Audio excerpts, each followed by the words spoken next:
Et là, au niveau des champs électromagnétiques et de certains produits chimiques, on va passer par une espèce de mémorisation d'intolérance dans le système nerveux, avec abaissement du seuil de tolérance et extension à tout le spectre des champs électromagnétiques, ou à ce qu'on appelle aussi une maladie qui est très très proche du syndrome d'intolérance que j'ai décrit pour les champs électromagnétiques. Il y a des intolérances à certains produits chimiques qui vont passer également par le système nerveux. Donc on a deux types d'hypersensibilité, soit une hypersensibilité qui va passer par le système immunitaire, ça c'est l'allergie. Et puis l'hypersensibilité qui va passer par le cerveau, là, on est en présence d'une intolérance. Oui, mais est-ce que cette intolérance n'est quand même pas, disons, peut-être pas, c'est pas le même mécanisme que l'allergie classique. Non, c'est pas du tout le même mécanisme. C'est pas du tout le même mécanisme. Pas du tout. Ça relève quand même d'une allergie au sens. Non, parce que l'allergie normalement est décrite vraiment avec un allergène. C'est une molécule qui pénètre le corps qui va créer des réactions au niveau du système immunitaire chez des sujets qu'on appelle atopiques, c'est-à-dire D'accord, c'est une molécule, mais ça peut être une onde électromagnétique aussi. Pas à ma connaissance, parce que le système immunitaire, si vous voulez, la réaction du système immunitaire au champ électromagnétique, c'est, comme vous l'avez très justement dit, c'est une baisse des défenses. C'est-à-dire qu'on va, si vous voulez, faire que le système immunitaire ne va pas bien fonctionner. Mais pour ce qui est de l'allergie proprement dit, on passe par une molécule chimique qui va modifier le comportement du système immunitaire. Et là, on est d'ailleurs dans les faibles doses, toujours à faible dose d'allergènes. Et quand il y a un mécanisme d'hypersensibilité, c'est-à-dire qu'au contact d'une nouvelle fois, on mettra l'organisme au contact de l'allergène, il va redéclencher une réaction qui va être différente par rapport à la première fois. Ça, c'est la définition de l'allergie. Là, dans les intolérances au champ électromagnétique ou à certains produits chimiques, ce que les anglophones appellent la multiple chemical hypersensitivity. Alors, pardonnez-moi, l'expression, ça veut dire tout simplement hypersensibilité multiple aux produits chimiques, c'est une entité que nous étudions également. Là, on passe par le système nerveux. Ça, c'est complètement différent. Il n'y a pas, si vous voulez, le mécanisme immunitaire. Alors, est-ce que ça se soigne? Oui. Alors, attendez, oui et non. Oui, c'est là où ma distinction entre intolérance et hypersensibilité est très importante. L'intolérance, oui, se soigne.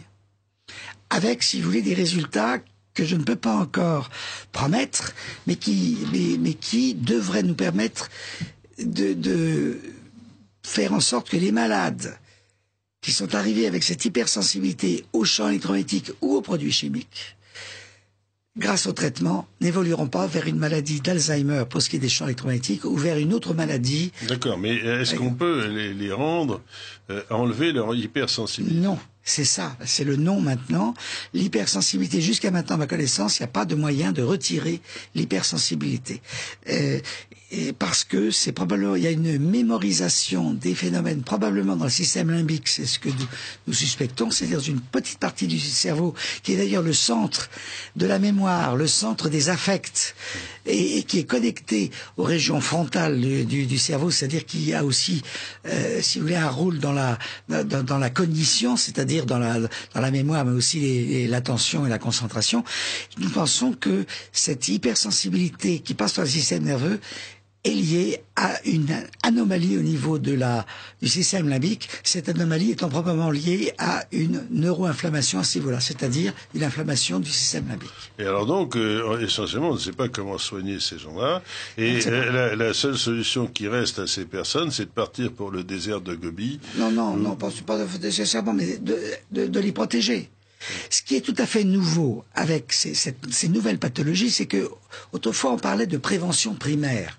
La prévention primaire, c'était la prévention qui visait, et qui existe toujours, à supprimer les facteurs de risque. Quand on parle de prévention environnementale, supprimer les facteurs de risque, ça veut dire supprimer les sources polluantes, que ce soit des produits chimiques, des rayonnements et tout le reste. Là, au sein de cette prévention primaire, il faut maintenant admettre le concept de protection, ce qui est tout à fait nouveau. C'est que là, on ne peut plus supprimer la source polluante, mais on va protéger l'individu de cette source polluante, ce qui est un autre aspect de cette prévention primaire. Il faut que les personnes se promènent avec une armure ou quelque chose.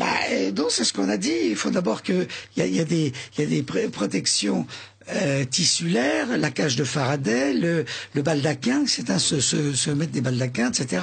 Donc il y a un certain nombre de protections et puis de recommandations de modération d'utilisation des sources électromagnétiques. Oui, mais là je parle un peu peut-être les non, mais vous avez raison. Mais par exemple, vous savez que pour les allergies, eh bien, on soigne parfois les gens par des méthodes de désensibilisation. Oui. C'est-à-dire qu'on les expose à des doses croissantes d'allergènes de façon petit à petit. Est-ce que ça peut marcher? Écoutez, pas à ma connaissance. Et d'ailleurs, la désensibilisation dans le domaine de l'allergologie, on n'en connaît pas bien les mécanismes. Donc c'est encore une thérapeutique qui existe indiscutablement, qui a des bons résultats, mais qui, par certains côtés, est encore discutée. Bon. Pour ce qui est du système nerveux, à ma connaissance, ça ne pourra pas marcher. Vous nous identifiez. Vous écoutez Radio Courtoisie, le libre journal des sciences et techniques, animé par Paul Devels. Nous recevons ce soir Monsieur Dominique Bellepomme, professeur en cancérologie et président de l'ARTAC, l'association pour la recherche thérapeutique anticancéreuse. Nous abordons ce soir la pollution électromagnétique. Alors, pour revenir à l'ANSES qui a fait ce rapport, là aussi, il y a tout et son contraire. Je lis un autre article de journal qui dit un rapport plus alarmiste qu'il n'y paraît. Mais bien sûr, là-dessus, si vous voulez, ces organismes d'État sont obligés d'avoir une extraordinaire prudence parce que je suppose que si une personne à l'intérieur de ces organismes disait la vérité telle qu'il la voit, il serait considéré comme politiquement non correct et véritablement il serait éliminé, je suppose. C'est-à-dire que ces personnes, à la fois on leur interdit de dire réellement ce qu'ils pensent et en même temps on leur dit surtout n'ayez pas des rapports qui soient trop critiques vis-à-vis de l'industrie, etc. Est-ce que c'est comme ça que ça se passe? Oui, mais si vous voulez, c'est bon, ce rapport de l'ANSES qui nous concerne lors de cette émission n'est qu'en fait qu'un élément parmi d'autres, car en fait ce qui se passe, nous sommes dans une société, je dirais, de corruption. Corruption financière, c'est évident, mais également idéologique. Et c'est ça le plus grave. Autrement dit, nous avons des autorités responsables qui sont ligotées par, je dirais, un système économique qui est prégnant et qui sous-tendu par une croissance économique qui est indispensable pour éviter le chômage et faire que le pouvoir d'achat soit à un niveau suffisant. Mais ceci étant dit, on est dans une espèce d'idéologie à un certain côté, et donc on ne peut pas transgresser ce système et cette idéologie. Donc c'est la raison pour laquelle j'utilise bien sûr le terme de corruption au sens de Lavoisier, c'est-à-dire de quelque chose qui n'est pas pur. Il est évident qu'au niveau si vous voulez, de cette corruption, on peut inclure par exemple la publicité mensongère à tous les niveaux. Il est évident que pour revenir en ce qui concerne ce qui est dit dans les différents médias concernant les risques sanitaires avérés ou non liés au champ électromagnétique, il y a beaucoup de choses inexactes qui sont dites tout simplement pour protéger les intérêts économiques. Donc c'est ça le vrai problème, et c'est cet aspect-là, si vous voulez, qu'il faudra dans les propositions avec les députés et sénateurs avec qui je suis au sein du groupe de travail que nous avons créé, c'est là qu'il va falloir probablement inscrire dans le marbre au niveau d'une nouvelle loi ou directive européenne, je dirais, une régulation. Il est évident que toute nouvelle technologie nécessite la prise de mesures à visée de régulation, car lorsqu'on ne prend pas de régulation, on fait comme une cellule cancéreuse. Si vous voulez, une cellule cancéreuse, la définition, c'est que l'organisme ne la régule plus, c'est-à-dire qu'elle fait ce qu'elle veut. Elle est devenue, elle a un libéralisme dans l'organisme qui est sans limite. Eh bien, notre système économique, par certains côtés, lorsqu'il dépasse certaines limites, et notamment lorsqu'il n'y a pas suffisamment de régulation, finit par devenir un cancer, un véritable cancer. Je vous dirais, professeur Bellepomme, je parle encore d'une expérience que j'ai eue. Un jour, j'ai exposé un problème statistique de santé publique devant un groupe composé où il y avait un sénateur. Et ce sénateur m'a dit, monsieur, vous prenez l'interdiction d'un produit chimique, je ne vais pas dire lequel, eh bien vous vous rendez pas compte que ce que vous dites représente une menace pour l'industrie. J'ai dit, peut-être que c'est une menace pour l'industrie, mais si on laisse ce produit chimique en circulation, c'est une menace pour la santé publique. Alors il faut quand même arriver à un certain compromis, c'est-à-dire que le compromis, c'est aux hommes politiques de le décider, mais c'est évident que si on n'empêche pas la diffusion de ce produit, et vous pensez vous-même, professeur Bellepomme, à tout ce que vous avez fait contre le chlordécone en Martinique et en Guadeloupe, eh bien, si on avait laissé ce produit être, ça aurait été abouti. Ça aboutit toujours, d'ailleurs, aujourd'hui, à une catastrophe parce que ces produits sont dans l'environnement. Alors, il y a, bien sûr, des gens qui se battent contre cela. Il faut toujours présenter le pouvoir. Le pouvoir, ce sont les opérateurs de téléphonie mobile et les contre-pouvoirs. Alors, il y a une association, je ne peux pas ne pas la citer parce qu'elle est extrêmement active. Elle a un nom intéressant, c'est Robin des Toits. Alors Robin des Toits, se caractérise par une action associative contre l'implantation anarchique des émetteurs. Et je dirais que je les trouve très sympathiques personnellement, mais je vais citer Monsieur Étienne Sandrier, qui est le porte-parole de l'association Robin des Toits.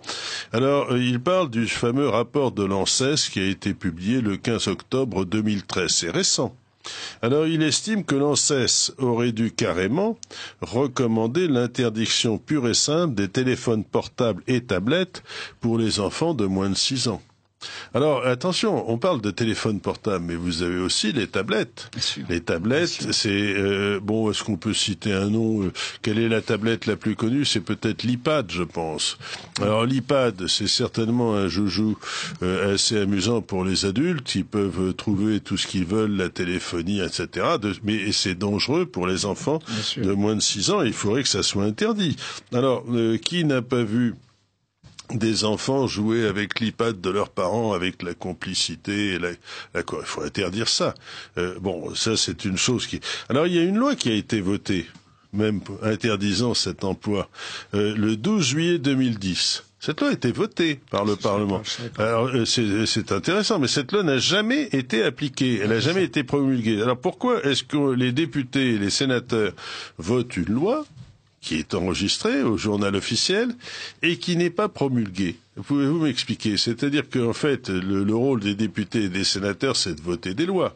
Après, bien entendu, cette loi, elle doit être promulguée par le pouvoir exécutif. Alors, le pouvoir exécutif peut très bien choisir de ne pas promulguer une loi si cette loi ne l'arrange pas. En 2010, on est en 2013, intéressant. Bon, alors il y a sans doute alors ça c'est moi qui le dis bien sûr, mais il y a sans doute des pressions qui ont été faites pour que cette loi ne soit pas promulguée, parce que le marché des enfants de moins de 6 ans est certainement un marché très porteur.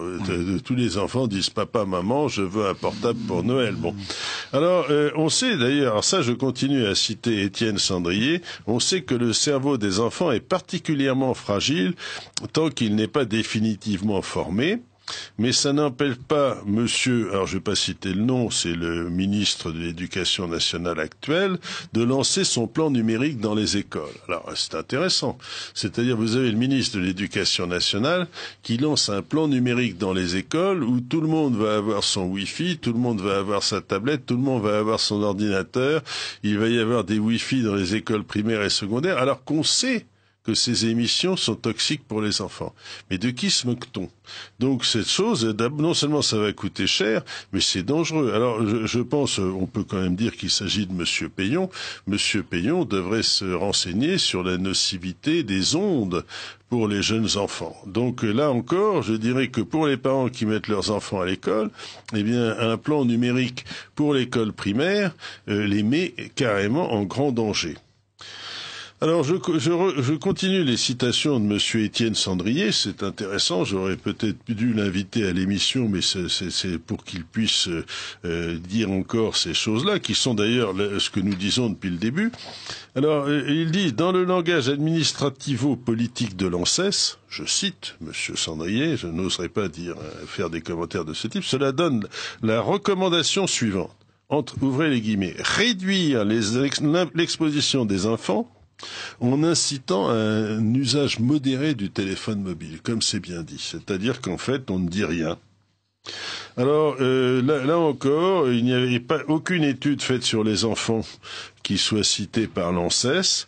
Et alors là, nous abordons une question très très très épineuse. On n'a pas parlé jusqu'ici des antennes relais et de leur implantation. Parce que ça, c'est un vrai problème. Les antennes relais, on les implante de façon quasiment anarchique. Alors, nous allons voir quelles sont les règles d'imposition qui sont imposées aux antennes relais. Alors, l'ANSES a opté pour un discours tout aussi précautionneux. Pris entre le marteau et l'enclume, d'un côté les associations qui s'inquiètent de la recrudescence d'appels au secours d'électro-hypersensibles, on en a parlé, et d'autres, les opérateurs qui comptent sur la 4G pour se refaire une santé économique après l'arrivée du Trublion. Alors Trublion, c'est un nom d'opérateur qui, en particulier, est rentré sur le marché. Je ne vais pas lui faire de la publicité, mais dans le secteur du mobile. Donc il y a un nouvel opérateur qui est particulièrement agressif et qui vous dit si vous ne m'utilisez pas, vous n'avez rien compris. Vous voyez à qui je fais allusion. Alors dans son communiqué, on peut lire que le développement c'est le communiqué de l'ANSES, le développement des nouvelles infrastructures de réseaux de téléphonie mobile devrait faire l'objet d'études préalables en matière de caractérisation des expositions et que les conséquences d'une éventuelle multiplication du nombre d'antennes relais dans le but de réduire les niveaux d'exposition environnementaux fassent l'objet d'un examen. J'ai déjà cité ce passage, mais c'est vraiment la langue administrative et on ne dit rien.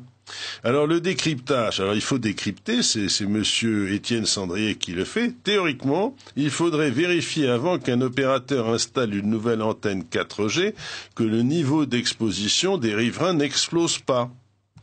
Et en fait, ce qui va se passer, c'est qu'on va installer des antennes 4G sur toutes les antennes précédentes. C'est-à-dire que si vous avez une antenne à côté de chez vous, riverain, méfiez-vous. Sans qu'on vous donne aucune information, sur cette antenne, il va y avoir une nouvelle, sur ce relais, il va y avoir une nouvelle antenne 4G qui va être installée, qui va émettre sur 3,47 GHz et qui va vous inonder d'ondes électromagnétiques. Et monsieur Étienne Sandrier estime que ceci entraînera un minimum de 50% d'augmentation du niveau d'exposition. Alors, c'est hallucinant, parce que, en fait, d'ailleurs, ce qui est plus clairement dit, c'est que cette 4G est destinée à remplacer la 3G ou la 2G qui existe, mais on fera fonctionner toutes les antennes en même temps, parce que vous avez encore les gens qui ont une installation 2G ou 3G, il faut que ces gens-là continuent à se servir de leur installation jusqu'à la mort. Bon, ce qui veut dire qu'on va nous augmenter encore au-delà de tout ce qui est raisonnable les installations. Alors, on n'a pas du tout parlé jusqu'ici des règles d'installation des différentes antennes, mais ça intéresse beaucoup de gens. C'est-à-dire combien y a-t-il de personnes qui d'un seul coup ont vu s'installer à côté de chez eux une antenne relais. Alors, là encore, il n'y a pas réellement de règles pour ces antennes relais. Il n'y a pas de règle, c'est-à-dire que la règle, il y a un organisme, alors cet organisme, je ne sais même plus comment il s'appelle, qui va décider si oui ou non cette antenne peut être installée.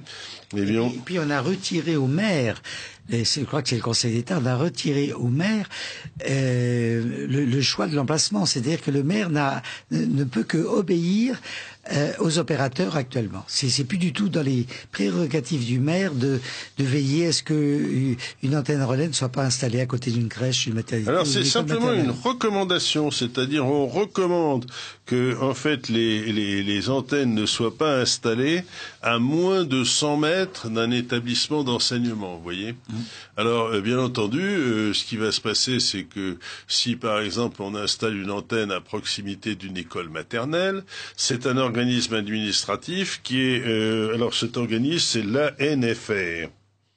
L'ANFR, c'est-à-dire l'Agence nationale des fréquences. Alors cette Agence nationale des fréquences est régie par le décret du 31 mai 2002 et donne un avis favorable ou défavorable, non pas en fonction de l'implantation des antennes, mais en fonction des fréquences d'émission, parce qu'il ne faut pas que ces antennes interfèrent entre elles. Bon, ce qui veut dire qu'on peut les installer absolument n'importe où, et il est recommandé, c'est pas obligatoire, de les installer à moins de 100 mètres des écoles. Bon. Il n'y a donc pas d'autorisation préalable. Alors ce qui est fascinant, c'est que vous habitez dans un quartier tranquille ou à Paris, Et puis d'un seul coup, vous allez avoir l'immeuble d'en face, ou peut-être même votre immeuble, si le syndic décide de ça sans vous prévenir, qui va d'un seul coup vous installer sur votre toit une antenne d'émission. Et si vous habitez 1 ou 2 étages en dessous, vous allez être inondé de ces fameuses ondes électromagnétiques. C'est quand même extraordinaire. Alors ça veut dire quoi? Ça veut dire qu'en pratique, il est nécessaire après de faire un procès, mais sur quelle base? Sur quelle base? C'est-à-dire, on ne peut pas s'attaquer à l'émission si vous voulez, à l'installation d'une antenne, sauf si il y a moyen. Alors, je vais vous dire comment, pour les auditeurs qui veulent contester les antennes.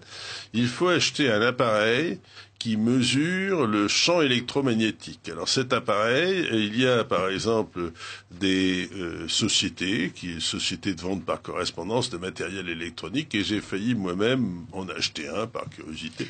J'ai calé devant le prix. Ça vaut entre 5 et 600 €, et cet appareil vous donne une mesure extrêmement précise sur toutes les gammes de fréquences qu'on définit, de l'intensité d'émission, des champs électriques, des champs... Bon, alors c'est très simple. Une fois que vous faites ça, vous arrivez avec votre antenne, vous avez acheté votre matériel, vous la pointez vers la station d'émission et... horreur et damnation, d'un seul coup, vous vous rendez compte que vous êtes envahi par la 4G, la 3G, tout ce qu'on veut, et ça dépasse ce qui est raisonnable, c'est-à-dire un champ électrique de 1,5 volts par mètre, par exemple. Vous mettez ça à votre fenêtre, et à ce moment-là, vous devez faire venir un huissier, constater que cette émission est trop élevée, et faire un procès au civil, et ainsi de suite, et vous êtes engagé dans une procédure interminable. C'est ça la vie en France. Si vous voulez, c'est même encore... Enfin, je veux dire, oui.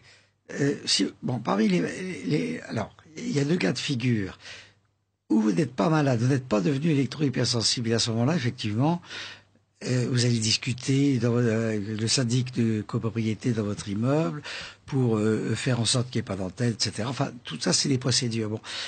Pour les électro-hypersensibles, c'est encore plus compliqué parce qu'ils sont tellement, les pauvres, atteints par la fatigue, par les troubles cognitifs, qui n'ont pas du tout envie de se battre. Donc, si vous voulez, c'est très difficile parce qu'ils sont vraiment marginalisés et victimes du système. Alors, c'est pas aussi simple que ça non plus. Alors, les règles telles que j'ai pu les percevoir au travers des malades que j'ai vus et des familles de malades que j'ai vus, c'est d'abord créer un collectif pour essayer de se battre. Deuxième point, parce que individuellement, on a beaucoup plus de chances. Individuellement, on a peu de chances de réussir. Il faut vraiment être collectif déjà. Deuxième point, prendre un expert agréé. Autrement dit, ces mesures-là, si vous les faites vous-même, vous allez tout de suite contrebalancer par les mesures que vont demander les agences ou la commune ou la mairie, etc. Et des mesures qui vont être faites, si vous voulez, malheureusement, en lien avec les opérateurs. Donc ça veut dire que ce sont des mesures qui vont pas être indépendantes. Ça veut dire. Oui, et puis si vous faites venir un expert agréé, eh bien si cet expert agréé abonde dans votre sens, il risque après de ne plus être agréé. Enfin, c'est parfois des choses qui arrivent. J'ai pas encore vu ça. Et il y en a très peu. Par contre, on a très peu d'agréés. Il y en a un qui est le docteur Leruse avec qui nous travaillons, qui est lui expert européen agréé. Et qui donc fait des mesures qui ont valeur juridique. Parce que la mesure que vous avez faite, faut encore qu'elle ait une valeur juridique. Ça ne suffit pas de faire venir un huissier. Non, ça ne suffit pas. Il faut qu'elle ait une valeur juridique et parce que de l'autre côté, il va y avoir les contre-mesures faites par la mairie, faites par voilà. Attendez, il faudrait que vous nous identifiez encore une fois. Vous écoutez Radio Courtoisie, le libre journal des sciences et techniques, animé par Paul de Vels. Nous recevons ce soir Monsieur Dominique Bellepomme, professeur en cancérologie et président de l'ARTAC, l'association pour la recherche thérapeutique anticancéreuse. Nous abordons ce soir la pollution électromagnétique. Alors, juste avant que je vous laisse continuer, professeur Bellepomme, je voudrais encore signaler aux auditeurs qui prennent l'émission en route que votre présence en tant que cancérologue est particulièrement pertinente à cause des risques du cancer du cerveau induits par l'usage immodéré du téléphone portable, et surtout, en tant que médecin, vous avez été le premier. Un pionnier, en tout cas. Un pionnier pour l'identification du syndrome d'hypersensibilité. C'est le seul, là. Oui. Pour ça, oui, c'est vous qui avez découvert ça. Donc, si vous voulez, c'est quelque chose qui mérite d'être signalé parce que, en fait, vous avez découvert que ces gens avaient un syndrome d'hypersensibilité et étaient transformés en personnes absolument malades à cause de cette exposition aux ondes qui induit toutes sortes de pathologies et qui ensuite font boule de neige. Alors, nous étions en train de parler à l'instant des problèmes de l'implantation des antennes relais de téléphonie. Et cette implantation des antennes relais de téléphonie, il est extrêmement difficile de s'y opposer. Très difficile de s'y opposer, certains y arrivent. Mais ce que je disais tout à l'heure, c'est que quand ils y arrivent, ça prend du temps. Et en ce qui concerne les gens qui sont arrivés au stade de l'électro-hypersensibilité, c'est vraiment d'une intolérance majeure à toutes sortes d'intensités au champ électromagnétique, y compris les faibles intensités. À ce moment-là, les gens, qu'est-ce qu'ils font? Ils déménagent. Donc ça veut dire que ces gens-là sont, ce que je disais aussi en début d'émission, sont devenus de véritables parias au niveau de la société. Et c'est là où le serment d'Hippocrate est essentiel pour un médecin, comprendre ce qui se passe et faire en sorte que, si vous voulez, indépendamment des problèmes techniques d'écoute, mais aussi de traitement, bien sûr, de diagnostic et de traitement des malades, il y a les problèmes sociaux pour lesquels il faut intervenir. Et ma consultation, quand je vois les malades, c'est 1 heure d'entretien avec eux et 50% consacrés uniquement à essayer de les aider à régler les problèmes sociétaux et sociaux. Et là, il commence à y avoir un certain nombre d'armes. Par exemple, si vous voulez faire reconnaître contrairement à ce que j'ai lancé aussi dans notre pays, c'est que j'ai réussi à faire reconnaître ces malades-là comme handicapés en déposant un dossier au sein de la MDPH, qui est une maison particulière pour les personnes handicapées, qui est un organisme d'État, qui, je crois, dépend de la sécurité sociale, je crois, de façon à ce que ces malades-là prennent date dans un circuit sociétal visant un jour ou l'autre, une fois que la loi sera passée, à être réparée, car c'est pas le tout d'être reconnu. Il faut encore qu'il y ait une prise en charge par la société. Ces malades-là perdent leur boulot. Il y a des ruptures dans le couple. Il y a des nécessités de déménagement, donc ils se ruinent petit à petit en changeant, en étant obligés de vendre leurs biens immobiliers, souvent en les bradant parce qu'il faut absolument qu'ils aillent ailleurs. Donc ils perdent leur boulot, ils sont dans des situations psychologiques et financières absolument dramatiques. Donc si vous voulez, au nom de ce serment d'Hippocrate, bien que ma vocation première ait été et soit toujours bien sûr la cancérologie, je n'ai pas pu faire autrement que de prendre en charge ces malades et d'initier des recherches à leur sujet. Alors justement, c'est tout à votre honneur, il faut vous rendre hommage sur ce point, mais et en plus, le problème c'est que leur nombre va augmenter de façon drastique, parce que si vous regardez la courbe d'accroissement des émissions radiophoniques, ça devient absolument dramatique. C'est-à-dire que on a eu des intensités, mesurées suivant les différents systèmes, multipliées par 10 ou par 20. Et la 4G va aggraver la 4G va faire exploser ce système. Et alors, en fait, c'est totalement anarchique. C'est-à-dire que vous avez des antennes qui sont installées, on va installer des antennes 4G qui vont augmenter la soupe, si vous voulez, de ces fréquences. Et bien entendu, personne ne peut rien faire pour s'y opposer, personne ne s'y oppose. Alors, cette loi de 2010, là aussi, on ne l'applique pas. Alors la seule recommandation qui existe concernant les antennes, c'est une recommandation européenne de 1999 et une circulaire de l'OMS qui date du 16 octobre 2001. Voilà, c'est ça. L'OMS est figé dans une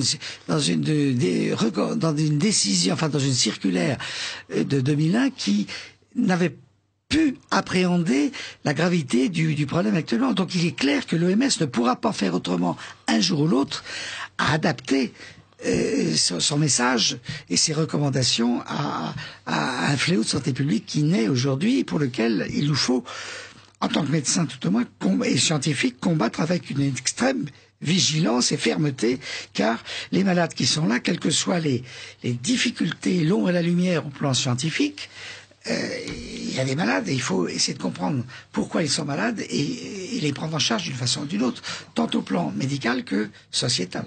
Alors les pays qui sont les nôtres, la Suède, l'Autriche et l'Allemagne, reconnaissent la nocivité des ondes électromagnétiques. Pas autant qu'on le veut bien le dire. La Suède, si vous voulez, ne reconnaît pas officiellement les gens hypersensibles, contrairement à ce qui est dit par certaines associations comme des handicaps. Ce que fait la Suède, c'est qu'elle donne de l'argent, le gouvernement donne de l'argent aux associations de malades de façon à ce qu'ils puissent payer leurs soins dans de bonnes conditions. Mais il n'y a pas de reconnaissance officielle. Et la France, par le biais de cette MDPH, est à mon avis l'un des premiers pays en Europe, si ce n'est le premier, à reconnaître officiellement ces malades-là comme handicapés. Le drame, c'est que c'est une reconnaissance purement verbale, il n'y a pas de réparation. Oui, et alors qui doit payer? Parce que si vous voulez, évidemment, c'est l'État est obligé de payer le médecin qui va soigner cette personne à condition de trouver un médecin. Mais le problème, c'est la personne qui est responsable, c'est l'opérateur de téléphonie. L'opérateur de téléphonie qui est. Je vous laisse la parole, Stéphane, parce qu'il y a certainement des nouvelles questions d'auditeurs. Du coup, par rapport aux explications, est-ce que vous avez en tête ou en vue, comme a pu le faire Seralini sur les OGM et les pesticides, une vaste étude toxicologique sur l'effet des ondes électromagnétiques? Mais elles sont faites, ces études-là. Elles sont faites. Il y a l'étude réflexe qui a été faite par le professeur Aldolkofer en Allemagne. Il y a 1800 articles aujourd'hui qui concernent l'épidémiologie, la toxicologie et la biologie sur les faits, les effets sanitaires des champs électromagnétiques. Donc ces études sont faites. Qu'est-ce qu'on veut de plus? C'est ça, le message aujourd'hui ambiant qui est délivré notamment par les opérateurs ou par des politiques qui dénient l'existence du problème. On demande la preuve de la preuve. C'est-à-dire que vous avez, si vous voulez, ils sont jamais satisfaits de ce qu'apportent les publications scientifiques. Donc on n'y arrive pas. C'est comme l'amiante, si vous voulez, c'est exactement la même chose. On recule pour des intérêts économiques. Donc c'est pas refaire une étude. De toute façon, il y a eu l'étude Interphone, qui est une étude des portables multicentrique sur plusieurs milliers de malades, qui a été faite pendant 11 ans. Bon, qu'est-ce que vous voulez faire de plus? Alors l'étude Interphone, il y a une deuxième étude qui va se faire ciblée sur les enfants et les adultes jeunes. Bon, très très bien. Bon, mais ça pour en savoir plus. Mais il est clair, si vous voulez, qu'aujourd'hui nous avons suffisamment d'études pour prendre des décisions politiques. C'est ça la vérité, le véritable problème. Alors donc si vous voulez, c'est un problème politique. Alors là encore, je citerai par exemple, par exemple, vous avez l'avis de l'ANSES. Ouais. L'avis de l'ANSES, donne des commentaires. Par exemple, on signale une chose. Le 29 juin 2013, il y a une directive européenne qui fixe les prescriptions minimales de sécurité et santé, non pas applicables aux habitants, mais applicables aux travailleurs exposés à des champs électromagnétiques, parce que c'est simplement la protection des personnes au travail qui est faite de façon plus sérieuse. Chez vous, vous pouvez vous empoisonner, mais si vous êtes un employé, vous êtes un peu plus protégé que votre employeur ne peut pas faire n'importe quoi. Alors elle a été publiée le 29 juin 2013, au journal officiel de la CE, mais sa transposition au niveau national par les États membres ne pourra être faite qu'avant le 1er juillet 2016. Et pendant ce temps-là, on installe la 4G, on installe la 5G. C'est la grande différence entre les directives et les règlements et les politiciens ou les politiques au sein de la Commission, enfin au sein du Parlement européen et les responsables au sein de la Commission européenne savent très bien que lorsqu'on prend une directive, ça doit passer dans les droits des États membres, et donc il y a un délai, et donc on gagne du temps. C'est ce à quoi les opérateurs poussent, bien sûr. Alors que le règlement, c'est obligatoire et c'est dans le droit tout de suite. C'est un droit européen. Donc il faut véritablement un règlement européen pour ce qui est de ces champs électromagnétiques. Je pense que c'est une discussion que nous allons avoir avec un certain nombre de députés, enfin de parlementaires européens. Effectivement, peut-être qu'ils seront obligés de passer par l'étape de la directive avant d'arriver au règlement, mais il est clair qu'il nous faut quelque chose qui puisse une législation quelle qu'elle soit qui puisse réguler l'utilisation des champs électromagnétiques. On ne va pas rester dans cette incertitude. Oui, mais le problème, c'est que, si vous voulez, la plupart du temps, on est baigné là-dedans, qu'on le veuille ou non. Oui. Ça vous est imposé. C'est-à-dire, vous habitez n'importe où, vous voyez fleurir les antennes, et puis ces antennes vous baignent d'ondes. Vous habitez dans un appartement parisien, vous avez les locataires ou les propriétaires en dessous, au-dessus, des immeubles voisins qui mettent toutes leurs box en marche, et ainsi de suite. Et à la fin, vous êtes baigné là-dedans, que vous le vouliez ou non. C'est un peu cette espèce d'aspect, je dirais, de pollution. On est dedans, qu'on le veuille ou non. Voilà. Et personne ne fait rien, en fait, sauf quelques associations. Et alors, là encore, professeur Bellepomme, il faudrait que, peut-être qu'on recommande aux gens d'entrer en résistance en se protégeant eux-mêmes, c'est-à-dire avant de devenir électrosensibles, il serait peut-être intelligent de mettre des rideaux métalliques, enfin des grillages. Qu'est-ce que vous en pensez? Absolument.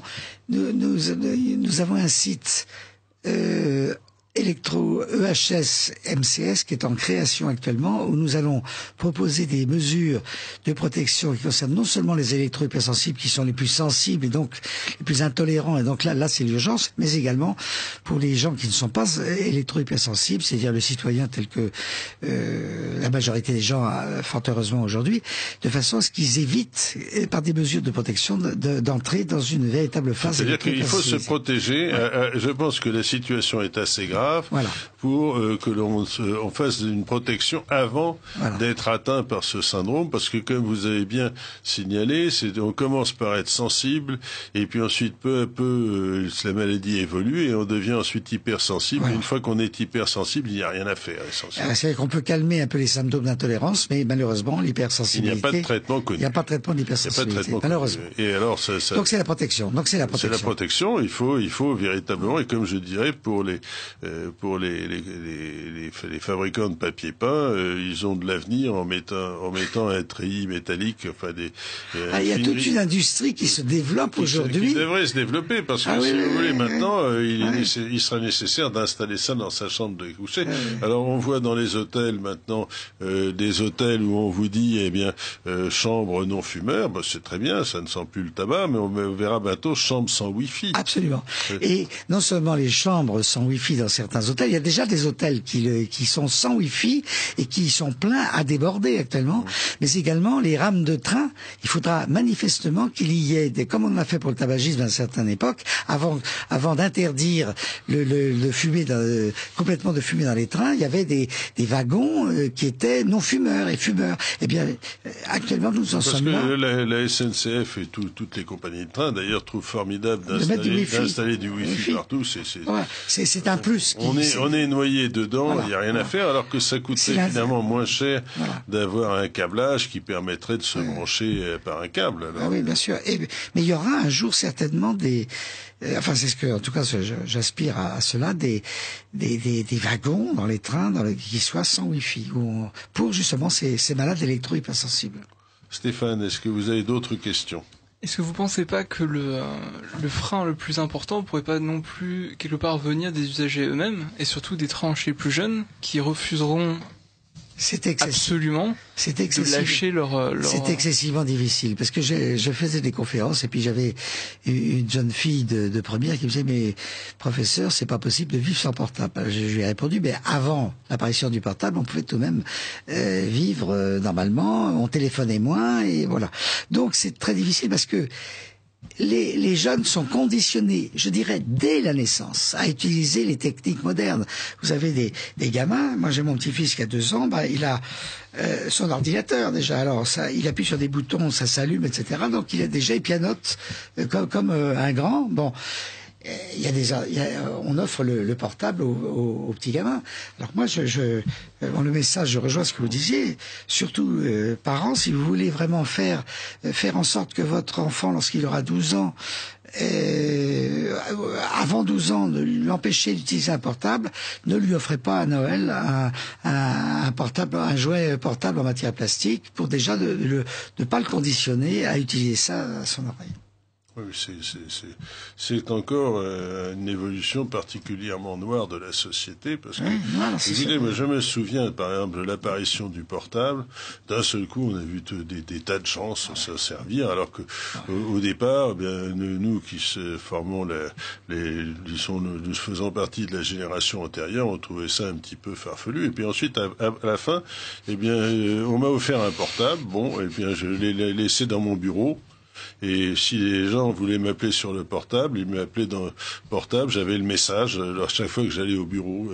Mais en fait, le fait d'avoir le portable dans la poche, c'est pas quelque chose de très intelligent. En plus, c'est très mauvais pour la santé. Si vous aviez, par exemple, un pacemaker cardiaque, et si vous mettez votre portable là, vous risquez l'arrêt du pacemaker. Absolument. Purement et simplement.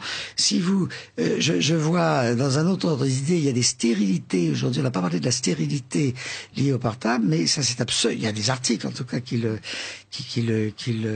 tentent de le montrer. Si vous, par exemple, ça concerne aussi bien les femmes que les hommes, lorsque vous faites du portable, vous mettez votre ordinateur portable sur les genoux, et pendant des heures et des heures, etc., vous risquez une stérilisation des ovaires ou des testicules. Ceci, avec des anomalies spermatozoïdes chez les hommes, ceci est absolument, il y a des articles clés qui le démontrent.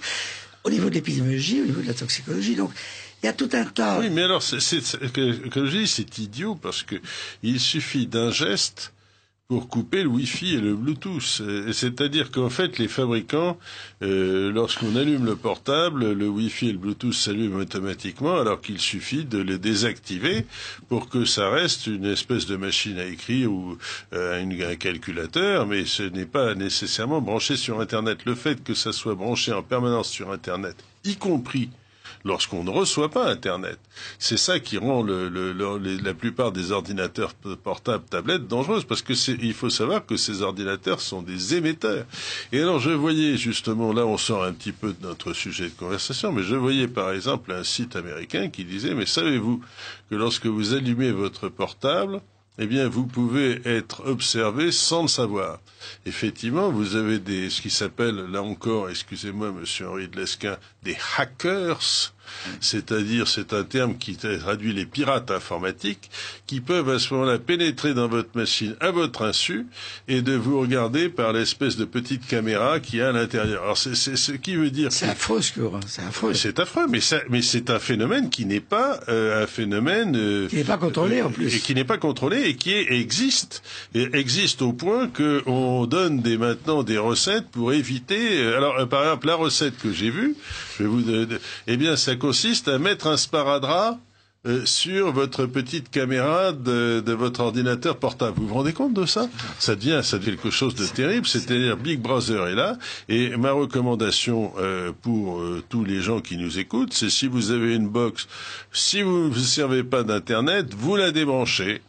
Si vous avez un modem, vous la débranchez. Si vous avez un ordinateur portable, si vous ne relevez pas vos messages et si vous n'allez pas sur Internet, vous désactivez le Wi-Fi et le Bluetooth. Vous vous en porterez beaucoup mieux. Excusez-moi Stéphane, vous avez des questions. J'ajoute juste que, en plus là, ici, Big Brother, c'est l'État. Parce que, a priori, avec ce qui est sorti sur la NSA et tout c'est l'État. Écoutez, l'État français, j'ai tendance à dire, d'un point de vue général, il est souvent assez nul. Il faut quand même le dire. Et par contre, si on était, au lieu d'être en France, on était aux États-Unis, je serais beaucoup plus inquiet, parce que si vous voulez, en fin de compte, je pense que en France, il y a des gens qui sont parfaitement capables de pénétrer dans l'ordinateur des gens, mais à ma connaissance, ils ne le font pas encore de façon systématique. Alors, tandis qu'aux États-Unis, on écoute tout le monde. Enfin bon, alors si vous voulez, à la limite, si quelqu'un me filmait par la caméra de mon portable, je disais bonjour Big Brother. Mais on en est à ce point-là. Alors non seulement ça, mais en plus ça vous bousille le cerveau. Alors arrêtez, s'il vous plaît, arrêtons. Excusez-moi, vous avez quelques questions encore des auditeurs qui protestent ou... Il n'y a pas de question. Alors, un point très important, c'est donc ces phénomènes de potentialisation avec les alliages dentaires métalliques. Et là, le message est clair. Surtout, ne vous faites pas poser d'alliage métallique. Il y a des alternatives qui sont les résines et les céramiques. On peut tout à fait, si vous voulez, se remplacer des morceaux de dents, c'est-à-dire se mettre des couronnes ou combler des dents avec des résines et des céramiques qui sont neutres en termes de champ électromagnétique. Ils n'ont pas d'effet antenne. Et là, c'est très très important parce que très souvent, vous avez des gens qui ont plein d'alliages métalliques et puis qui deviennent effectivement sous l'effet des champs électromagnétiques électro-hypersensibles plus rapidement que les autres. Alors, on n'a pas encore fini dans l'énoncé de toutes les horreurs. Maintenant, vous avez ce qui nous attend, c'est le WiMAX. Alors le WiMAX, c'est un terme anglo-saxon, encore une fois, qui se dit Worldwide Interoperability for Microwave Access, c'est-à-dire c'est quelque chose qui va rendre possible de se connecter par Wi-Fi au réseau Internet n'importe où, partout, dans le monde entier. Quelle horreur! C'est-à-dire qu'en fin de compte, vous savez, les astronomes pestent contre la pollution optique. Lumineuse. Oui, la pollution lumineuse. Alors par exemple, vous savez, tous les maires trouvent, y compris des tout petits patelins perdus dans les montagnes, trouvent intelligent d'installer des lampadaires partout, et le résultat, c'est que vous êtes obligé de vous cacher si vous voulez regarder le ciel. C'est vrai. Et oui, c'est vrai. Et alors, par exemple, les astronomes sont complètement déprimés parce qu'ils sont obligés d'aller sur l'altiplano en Amérique du Sud pour arriver à voir le ciel. Eh bien, il y a une pollution lumineuse partout. Je vois pas l'intérêt d'avoir un éclairage urbain à 2 heures du matin au milieu de la campagne. Peut-être qu'on a un petit espoir, peut-être, avec les problèmes d'énergie, de voir un jour, peut-être. Mais là-dedans, je leur dirais, bon, ils allument la lumière, mais maintenant, le moindre maire veut installer, je ne sais pas moi, un émetteur de Wi-Fi dans le jardin public où jouent les enfants. Ils se rendent pas compte que c'est exposer les malheureux à encore plus de pollution. C'est-à-dire que, en fait, on peut dire que la pollution radiophonique est devenue un des phénomènes majeurs de pollution. On parle de la pollution par les gaz d'échappement des voitures, mais la pollution radiophonique, électromagnétique est une pollution qui au moins est aussi grave parce que ça provoque des cohortes de malades, et lorsque ces malades seront très nombreux et vous aurez une part significative de la population qui sera réduite à des Alzheimer, non pas des Alzheimer classiques, mais des Alzheimer des sujets jeunes, des Alzheimer de 15 ans, eh bien, après ça va contribuer à faire exploser notre santé publique qui déjà est extrêmement mal en point. Alors on ne se rend pas compte de ça, et professeur Bellepomme, vous êtes aux premières loges pour observer l'explosion des cancers, l'explosion des différentes personnes qui ont des symptômes. Est-ce que vous pourriez en dire quelques mots? Oui, je le vois par le biais de la médecine environnementale, c'est-à-dire, si vous voulez, cette nouvelle approche qui va être de rechercher les causes des maladies, ce que la médecine moderne a oublié, contemporaine a oublié, c'est-à-dire qu'on est dans les effets, dans l'organisme, alors que ce qu'Hippocrate nous a enseigné 5 siècles avant Jésus-Christ, c'est tout simplement que pour comprendre ce qui se passe dans l'organisme, il faut regarder en dehors de l'organisme, c'est-à-dire dans l'environnement. Donc c'est ce que je fais. Alors, si vous voulez, nous avons, en France, de très très bons épidémiologistes, ça, il y a vraiment aucun problème, de très très bonnes équipes. Malheureusement, si vous voulez, nous n'avons pas suffisamment d'études épidémiologiques faites, ce qui fait que nous n'avons pas toujours des chiffres à donner pour savoir ce qui est de la prévalence de l'électro-hypersensibilité en France. Nous n'avons aucune donnée. Alors que d'autres pays ont des données qui sont, comme je disais en début d'émission, avec des chiffres effarants, parce que 1% de la population, c'est énorme. Et quand ça va jusqu'à 10%, ça veut dire un sujet sur 10 qui devient électro-hypersensible, dont un certain nombre pourront évoluer vers une maladie d'Alzheimer. Nous sommes vraiment vers des figures qui sont impensables. C'est pas possible, cela. Alors, mais c'est, si vous voulez, malheureusement, du domaine du possible. On veut pas le voir, mais c'est du domaine du possible. Je prends un exemple. Je me suis bataillé, comme vous l'avez très, très gentiment rappelé, pour les problèmes aux Antilles des pesticides, cette fameuse chlordécone. Eh bien, aujourd'hui, la Martinique a le record du monde, par exemple, des diabètes de type 2. Martiniquais sur 10 est atteint de diabète de type 2. On n'a jamais vu ça. Oui. La moyenne mondiale est à 2 à 3%. Là, c'est 1 sur 10. Ça veut dire 10%. Ils ont le record du monde de cancer de la prostate. Un homme sur 4 fait un cancer de la prostate là-bas. Donc, si vous voulez, on est dans des chiffres absolument effarants qui concernent encore une population limitée. Oui. Ce que l'on pressent pour ce qui est des champs électromagnétiques, de cette pollution électromagnétique, c'est qu'on aura encore, malheureusement, des nuisances, des prévalences ou des taux d'incidence encore plus élevés. Oui, et ça, c'est dramatique. Et ça, c'est dramatique, et je dirais que ce qui est terrible, c'est que très peu de gens en parlent. Alors, il faut citer, je voudrais rendre hommage à cette association un peu écologiste, il faut le dire, Robin des Toits, qui fait un très beau travail, et si vous voulez, il faut parler de ça autour de vous, mais surtout protégez-vous contre les ondes. Alors, professeur Bellepomme, nous arrivons à la fin de notre émission. Je voulais vous remercier d'être venu et surtout, vous êtes vraiment dans votre élément parce que, au-delà de vos fonctions de cancérologue, vous avez été un lanceur d'alerte excellent puisque vous avez donc réussi à mettre en évidence les effets de la chlordécone en Martinique et en Guadeloupe. Et aujourd'hui, vous êtes le pionnier dans la détection de l'hypersensibilité aux fréquences radiophoniques. Alors, merci professeur Bellepomme. Cher monsieur De Vol, merci aussi, car vous êtes, je pense, l'un des pionniers également au sein de l'Académie des sciences pour justement mettre en exergue les problèmes environnementaux sur une base bien sûr scientifique. Et vraiment, je vous remercie de m'avoir invité. Il faut garder les yeux ouverts. Merci, chers auditeurs. Bonsoir.